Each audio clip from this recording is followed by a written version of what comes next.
Hello दोस्तों, जैसे मैंने आपको कहा था कि मैं वाराणसी से निकल के सीधे जाऊंगा प्रयागराज, इलाहाबाद।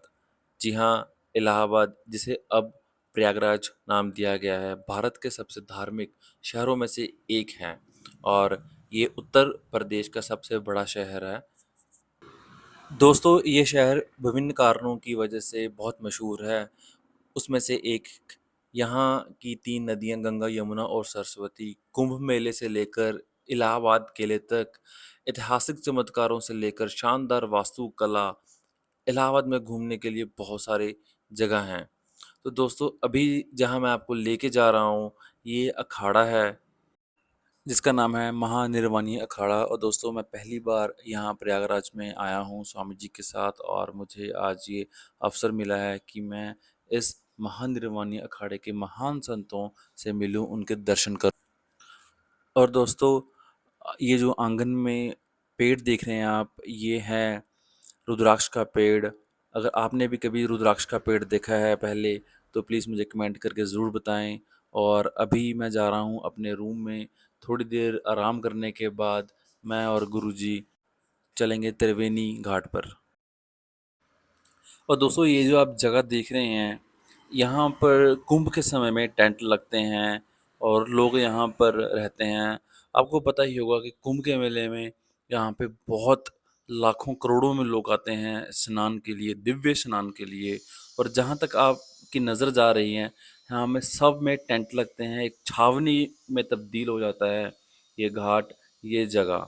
और रेलवे स्टेशन से इस घाट की दूरी लगभग 11 किलोमीटर है और बस स्टैंड से ये 8 किलोमीटर है। दोस्तों, मैं पहुंच चुका हूं अभी घाट के ऊपर, जहां से हम नाव लेकर, किश्ती लेकर हम जाएंगे संगम के बीच में। सभी अभी जो जहाँ पे हम खड़े हैं, ये कौन सी जगह है? त्रिवेणी घाट है और यहाँ से किश्ती में बैठ के हम बीच धारा में जाएंगे जहाँ दोनों नदियों का मिलन होता है।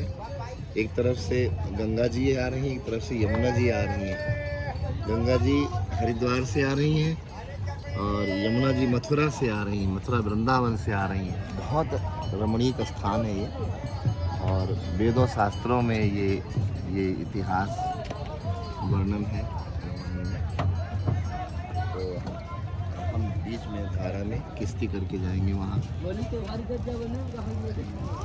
मेरा मैं Siddharth and welcome to my YouTube channel और आप देख रहे हैं टूर विद सेठ। जैसे कि दोस्तों, आपको पता है कि आज मेरा चौथा दिन है और चौथे दिन मैं हूँ इस समय इलाहाबाद प्रयागराज में हूँ और इस समय मैं जा रहा हूँ त्रिवेणी संगम पे। और अगर पहले की वीडियो आपने नहीं देखी तो उसका लिंक मैं डिस्क्रिप्शन में मैं डाल दूँगा। पहले दिन मैं गया था बनारस। दूसरे दिन का जो मेरा ब्लॉग है वो है परमपुरी आश्रम। तो अभी हमारे साथ स्वामी जी हैं, जो नंगली दरबार के बहुत ही प्रसिद्ध, बहुत ही रिस्पेक्टफुल पर्सन हैं और जिन्हीं की बदौलत मैं आज यहाँ इलाहाबाद पहुँचा हूँ। और मुझे आज निर्वाणी अखाड़े में जाने का अवसर मिला, वहाँ पे महान संतों से मुझे मिलने का अवसर मिला। तो मैं स्वामी से मेरा निवेदन है कि कुछ अब बातें हमारे साथ शेयर करें इस पवित्र भूमि के बारे में, इस पवित्र जगह के बारे में, क्या महत्व है इसका।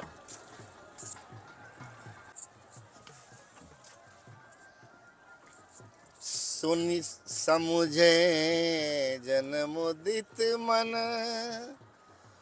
मज्जहि अति अनुराग। लहहि चार फल अछत तनो, साधु समाज प्रयाग। बहुत ही पवित्र क्षण है कि हम प्रिय राहुल जी के साथ, सिद्धार्थ के साथ आज ऐसे उद्गम पे हैं जहाँ पर कुंभ के क्षणों में माघ मकर गति रवि जब हुई, तीर्थ पति आवे सब कोई।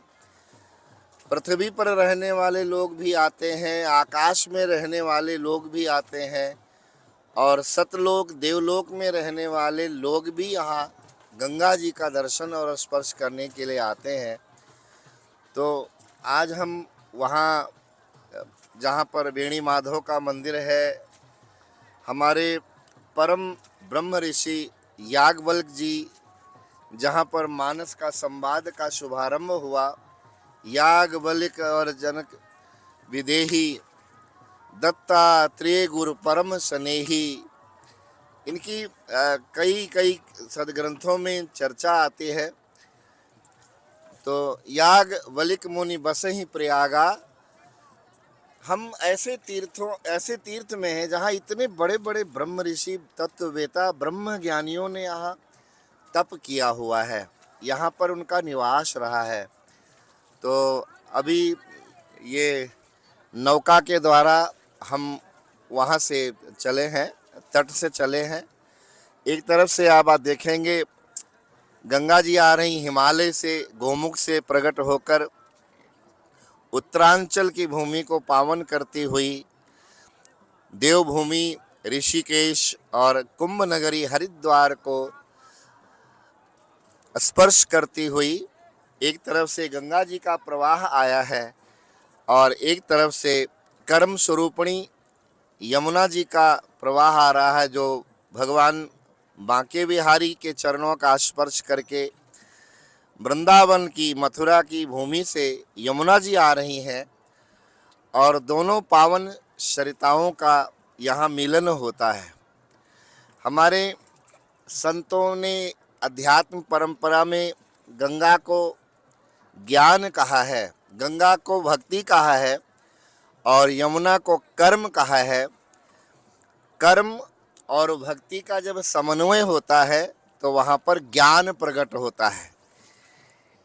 कर्म दिखाई देता है, भक्ति दिखाई देती है, लेकिन ज्ञान दिखाई नहीं देता। तो ज्ञान है सरस्वती। राम भगति जहाँ सुरसरी धारा, सरसई ब्रह्म विचार प्रचारा, ऐसा वर्णन है श्री रामचरितमानस में। तो अभी हम सरस्वती माता के दर्शन करेंगे, जो हमारी यमुना माँ और गंगा माँ का मिलन होता है और वहाँ पर कुछ ऐसी झलक सी है जो यहाँ की मान्यता है।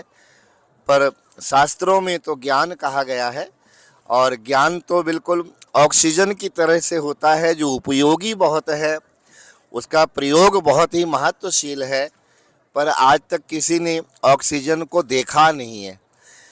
लाल रंग डालें तो लाल जैसी हवा का मंडल दिखाई देता है, श्वेत हो तो श्वेत, लेकिन वास्तविक रूप में ऑक्सीजन का क्या रंग है वो कोई मालूम नहीं। वो आत्मरक्षा है, वो प्राण रक्षा है।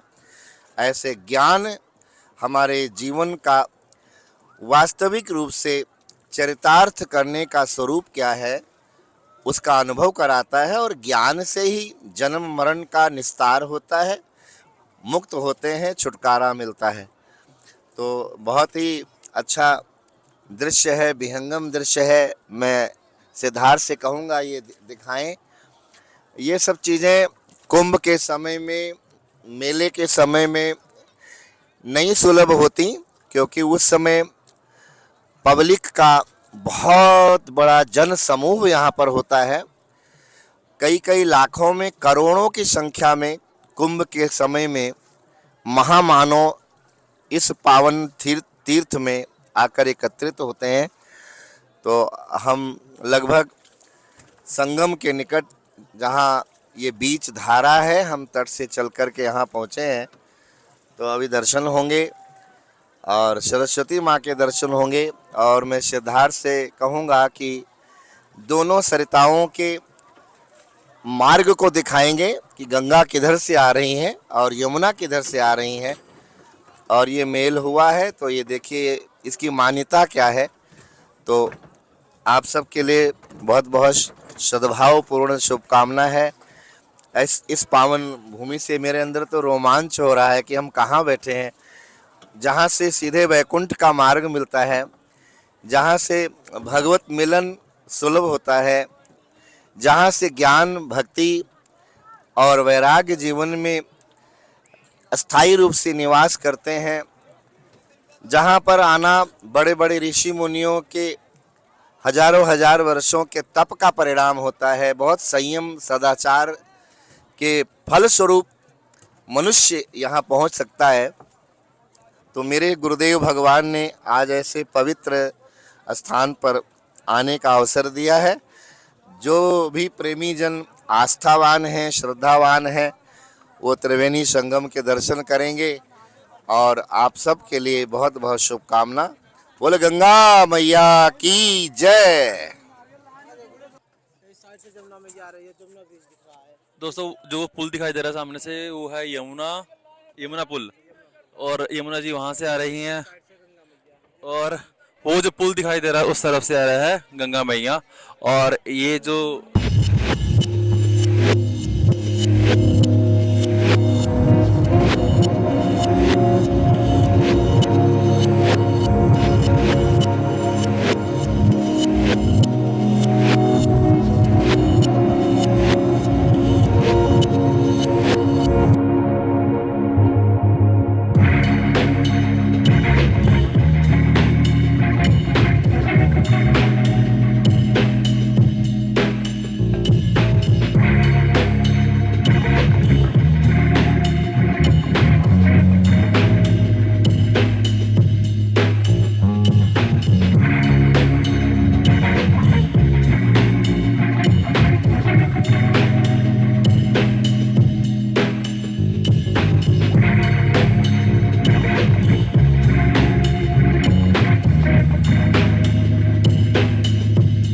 माना जाता है कि मकर संक्रांति और अक्षय पुण्य की तिथि पर यहाँ पे स्नान करने से मोक्ष की प्राप्ति होती है, और यहाँ पे लोग बहुत दूर दूर से चल कर आते हैं स्नान करने के लिए।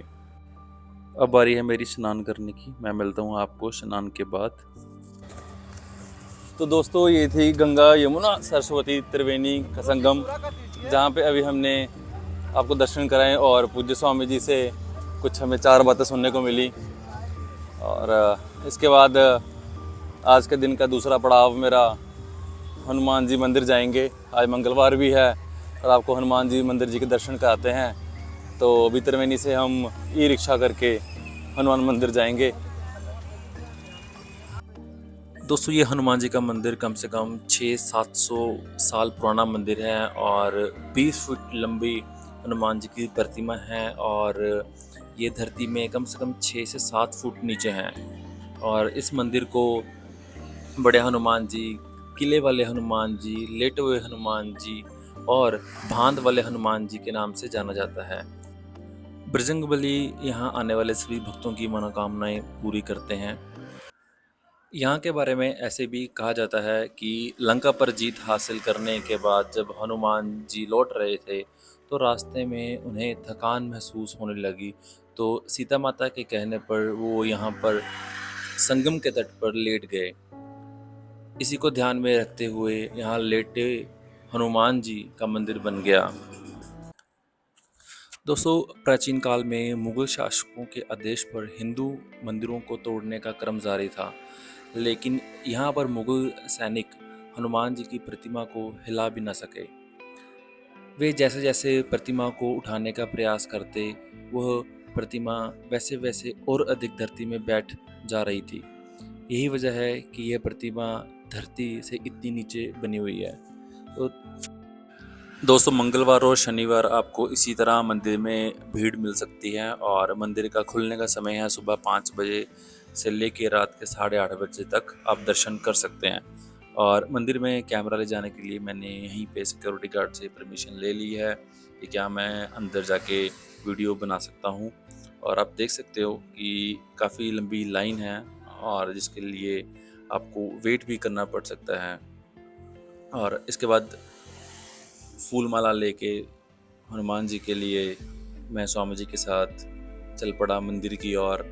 और आओ आप सभी को मैं दर्शन करवाता हूँ।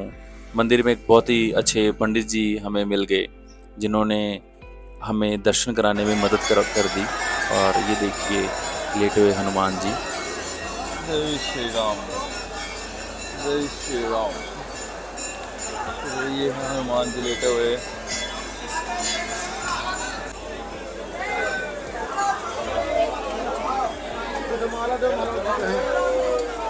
कहाँ हनुमान जी कहाँ है? पैर उधर है।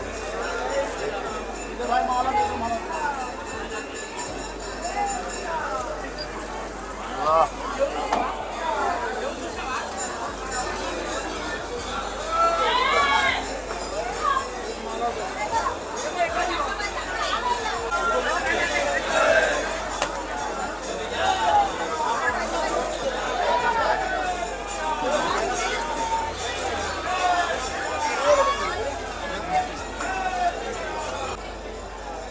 तो दोस्तों दर्शन हो गए हैं हमें, और अभी मैं स्वामी जी के साथ 10 मिनट बैठूंगा और हनुमान चालीसा करूंगा तब तक।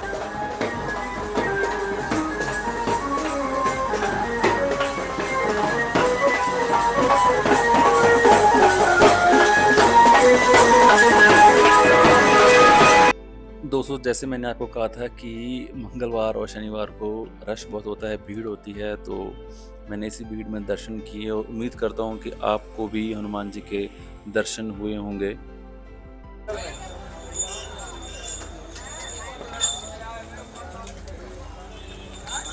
कुल्हड़ लस्सी पीते हैं अभी हम। भैया एक और देना कुल्हड़ लस्सी। अच्छा, अरे भाई साहब भूख लगी हुई थी बहुत ज़्यादा, और अभी लस्सी से थोड़ा सा पेट भरा है, थोड़ा सा पेट को राहत मिली है, पर अभी खाने की तलाश में है। तो यहाँ देखते हैं आसपास कुछ खाने को मिलता है कि नहीं। हनुमान जी के दर्शन करने के बाद अभी मैं और स्वामी जी जा रहे हैं कुछ नाश्ता करने, क्योंकि सुबह से कुछ खाया नहीं। इच्छा ये थी कि खाली पेट यानी कि सूचे मुँह ही हनुमान जी के दर्शन किया जाए। और अभी मैं स्वामी जी से रिक्वेस्ट करूँगा कि हनुमान जी के बारे में बताएं कि हनुमान जी यहाँ पे कैसे आए, लेटे हुए क्यों हैं, और इस जगह पे हनुमान जी का क्या महत्व है। स्वामी जी। ये द्वापर युग से ये स्थान है, और जब महाभारत का संग्राम पूर्ण हो गया तो सूक्ष्म रूप से भीम के अंदर अभिमान आया कि मेरे कारण ये युद्ध जीता गया, मैं 10,000 हाथियों का बल रखने वाला, मैं बहुत बलशाली हूँ। तो परमात्मा किसी के भी अंतर अभिमान को जब देखते हैं आते तो बहुत कष्ट होता है उन्हें। भगवान ने इस माया को दूर करने के लिए एक अलग सी माया की रचना की, गोविंद श्री कृष्ण ने। वो एक लंबा प्रसंग है कि एक दिन ये पुष्प लेने की बात आई और हनुमान जी का आमना सामना हुआ है, और फिर हनुमान जी का जब मिलन हुआ भीम से, तो भीम पुष्प लेने के लिए जा रहे थे और मार्ग में बीच रास्ते में हनुमान जी वृद्ध बूढ़े वानर के रूप में वो लेटे हुए थे। अब इन्होंने एक बार दो बार बोला और वो नहीं सुने, तो आक्रोश आया। तो भाई हनुमान जी ने कहा, भाई क्रोध क्यों करते हो? कहा, बीच रास्ते में तुमने हमारा मार्ग अवरुद्ध कर दिया है, मुझे वाटिका से पुष्प लेना है, तो हटो जल्दी यहाँ से। वृद्ध वानर के रूप में परम योद्धा हनुमान जी महाराज ने कहा, भैया हम तो बूढ़े हैं, हमसे तो अब हिम्मत नहीं हो रही, तो तुम तो बड़े बलशाली हो, तो मेरी पूंछ पकड़कर मुझे एक साइड में करके मार्ग बना दो, चले जाओ। लेकिन भीम के बहुत प्रयास, बहुत कोशिश करने पर भी जब हनुमान जी की पूंछ भी नहीं उठी, तब भीम समझ गए ये कोई साधारण वानर नहीं है, ये कोई विशेष हैं, हो सकते हों मेरे ही भ्राता हों, पवन पुत्र श्री हनुमान जी महाराज। तो उस समय भीम का अभिमान दूर हुआ, और ये मान्यता हनुमान जी के लेटे हुए हनुमान जी के विग्रह की यहाँ उपासना है, पूजा है, बहुत पवित्र मान्यता है, असंख्य लोगों की श्रद्धा भावना जुड़ी हुई है। तो ये यहाँ के हनुमान जी की ये सूक्ष्म रूप में ये महानता मैंने बताई है। शास्त्रों में इसको और विस्तार से भी वर्णन। बोल हनुमान जी महाराज की जय। वैसे मैं स्वामी जी के बारे में कुछ कहना चाहूँगा कि इनके शरण में या इनका साथ मुझे पिछले 15 सालों से मिल रहा है और ऐसे ही मिलता रहेगा।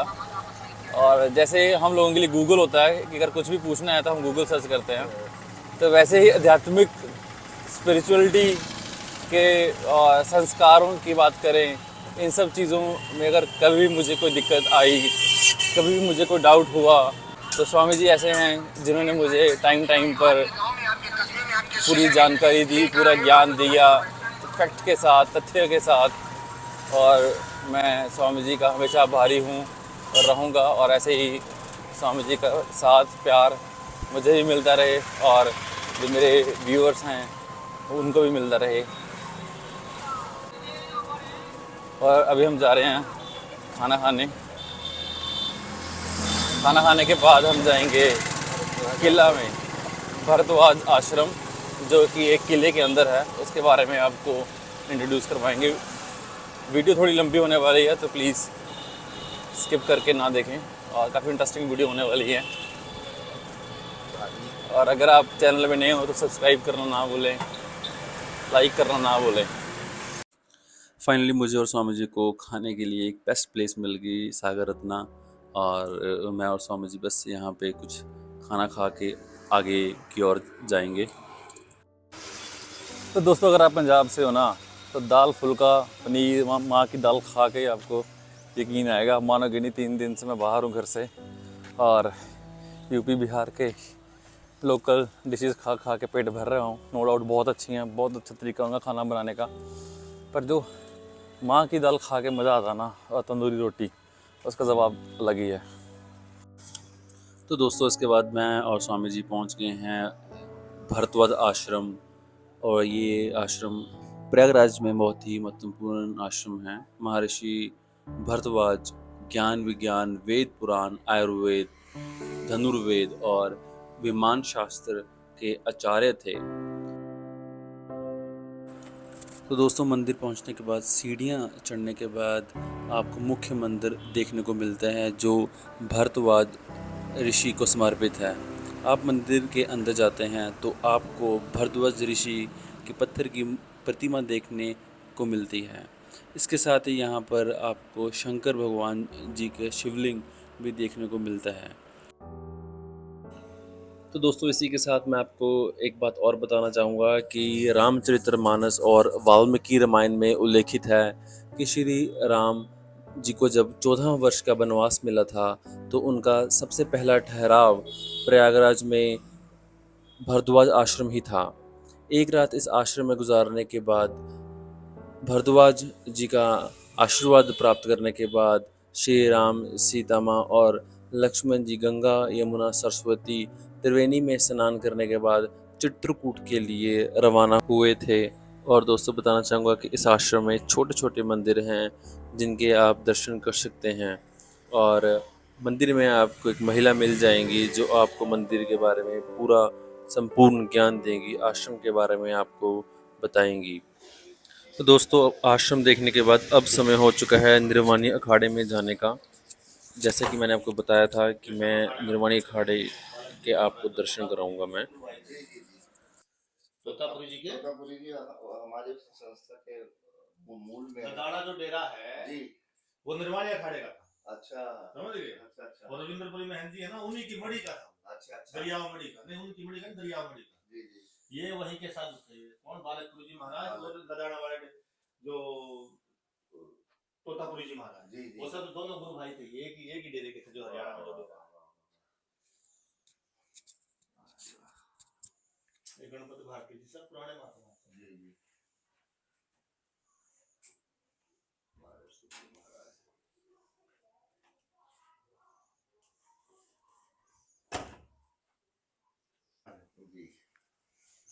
महाराज जी, ये मकान ही कितना का पुराना होगा? ये मकान बहुत पुराना है, ये कम से कम 250 साल पुराना है। 250 साल पुराना मकान है ये। देखिए ईंटें बता रही थी वो दीवार में। और यहीं पर कई बार बन चुका है ना, जैसे पुराना हो जाएगा, ये पुराना हो जाएगा, सब गिरा कर फिर इसी से तो नया बन जाएगा। खाने का ये मकान बहुत पुराना है।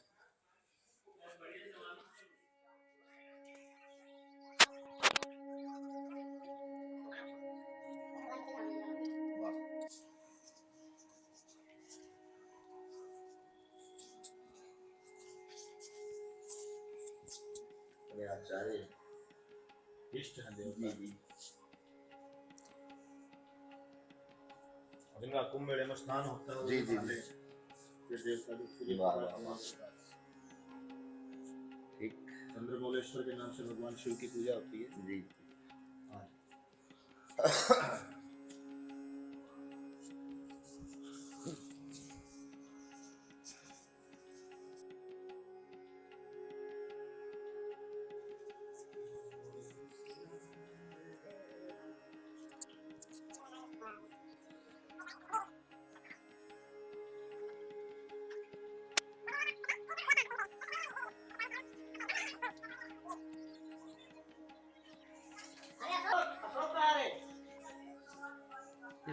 रुद्राक्ष का रुद्राक्ष का रुद्राक्ष का